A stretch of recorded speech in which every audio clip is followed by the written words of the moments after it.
Magandang gabi, Pilipinas. Bayan, suportado ni Pangulong Ferdinand R. Marcos Jr. ang panawagan ng taong bayan laban sa korupsyon. Sa katunayan, sinabi ng Pangulo na kung hindi siya ang presidente, posibleng nasa kalsada rin siya para iprotesta ang matinding katiwalian. Binigyang diin ng Pangulong nauunawaan niya ang galit ng mamamayan at dapat itong marinig at tugunan. Yan ang ulat ni Clazel Pardilla. If I wasn't president, I might be out in the streets with them. So, of course, they are enraged. Of course, they are angry. I'm angry. We should all be angry. Because what's happening is not right. Mismong si Pangulong Ferdinand R. Marcos Jr. kaisa sa mga panawagang panagutin ang mga nasa likod ng maanumalyang flood control projects. Git ng Pangulo, hindi niya mapipigilan ang nararamdaman ng taong bayan na nagdurusa sa mga palpak at guni-guning proyekto kontra baha. Kaya sabi ni Pangulong Marcos, Yes, express it. You come, you make your feelings known to these people and make them answerable for the wrongdoings that they have done. pero panawagan ng presidente, gawin ito sa mapayapang paraan.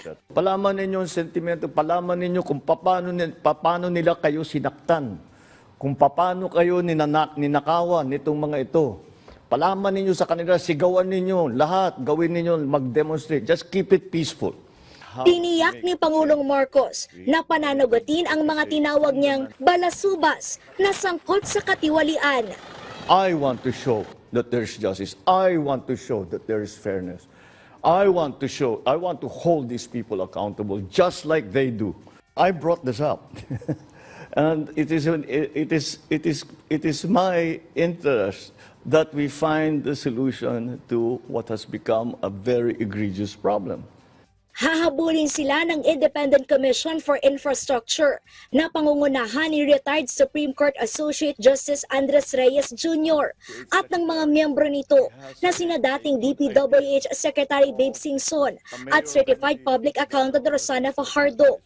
Magsisilbi namang Special Advisor si Baguio City Mayor Benjamin Magalong. Nagkaisaan niya ang grupo na bilisan ang aksyon at kung kinakailangan, magpulong araw-araw. Tututukan ng komisyon ang pag-iimbestiga sa mga flood control project at iba pang infrastruktura sa loob ng 10 taon.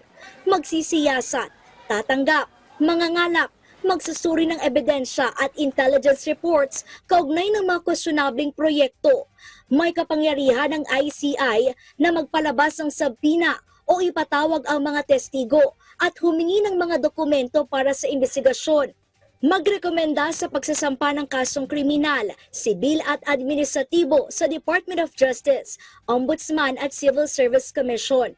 Magmungkahi ng asset freeze, hold departure order at preventive suspension laban sa mga sangkot na opisyal. Pagtitiyak ng presidente, walang halong politika, independent at walang sasantuhin sa investigasyon ng komisyon.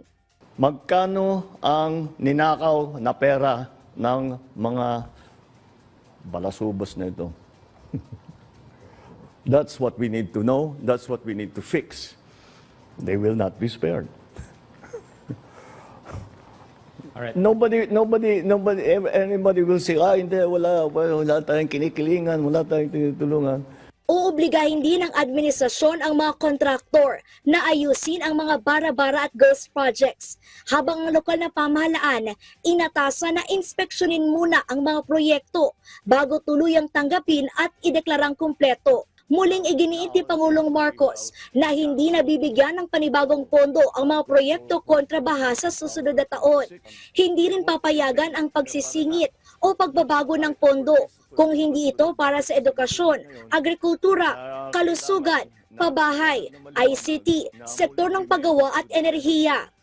Sa kabila ng malawakang investigasyon sa mga flood control project, tiniyak ng presidente na nakatutok ang administrasyon sa pagpapaunlad ng bawat Pilipino.